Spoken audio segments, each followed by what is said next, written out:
On October the 2nd, 2018, 76-year-old retired Forestry Service Ranger and teacher Connie Johnson was working as a wilderness camp cook for hunters employed by Ritchie Outfitters.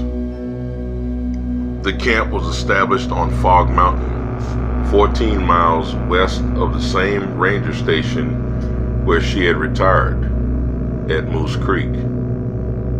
The camp could only be accessed by horseback or hiking on foot. It was in an extremely remote area. Connie, over the years, had routinely guided people through this wilderness. She knew the area extremely well. On the 27th of October, 2018, the timeline of events surrounding Connie's disappearance were as follows. She was last seen on October 2nd, when the hunters left the camp for a little while excursion. The remote area is only accessible by horseback or on foot. On the 3rd of October, the hunters reportedly had radio contact with Connie. They could not understand what she was saying, but they knew something may have been terribly wrong. Upon returning to camp on October the 5th, the hunters discovered that Connie was gone along with her dog Ace. There was a 10-day search for Connie, followed by several different searches from the company she worked for, Ritchie Outfitters. A private searcher was also hired, but eventually, after an intensive search, nothing was found. Then on October the 23rd, 2018, Connie's dog, Ace, walked into the Moose Creek Ranger Station's airstrip. He walked right up to the pilot. On October the 30th, 2018, an edition of the Idaho County Free Press had this to say about the incident. According to the undersheriff, Ace came onto the airstrip located 14 miles from where Johnson was working at the hunting camp. He was found to be in great condition, not hungry, and he was checked over by a vet. Sheriff Giddings stated that the dog was verified by the family as belonging to Connie Johnson.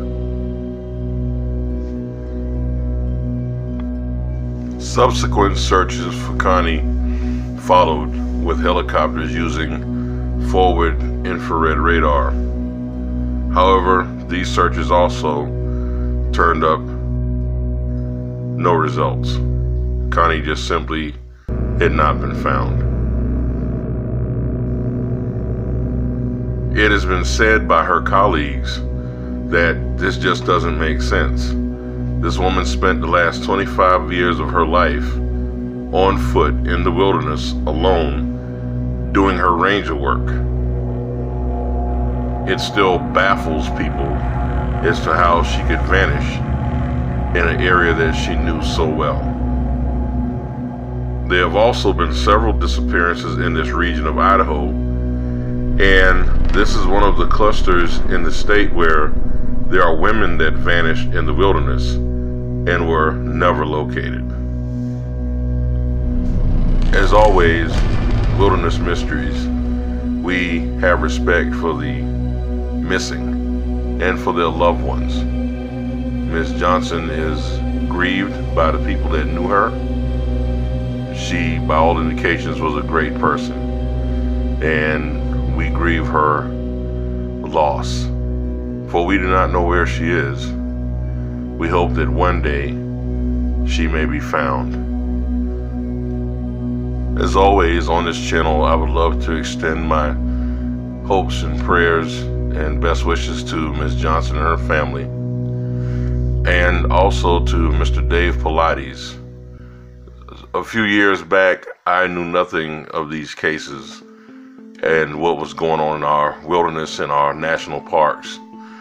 But because of Mr. Paulides' hard work, dedication, and his dedication not only to uncovering these cases, but to the families of the victims who have not been treated very well by the National Park Services. Please go to Can-Am Missing 411 right here on YouTube, and please purchase Mr. Paulides' books. They are very informative, and we will cover in later episodes of Wilderness Mysteries some of the do's and don'ts and safeties that Mr. Paulides has presented. As Mr. Paulides would point out to you, the wilderness is vast, and one must take precautions when going out into the wilds. There's nothing wrong with enjoying the wilderness, but people have to be aware of the dangers and not take them lightly. For it would be unfortunate to become one of the wilderness mysteries. I'm your host, Terrence Potts. Thanks for listening and watching. Please don't forget to like, share, subscribe, and hit the notification bell. Good night.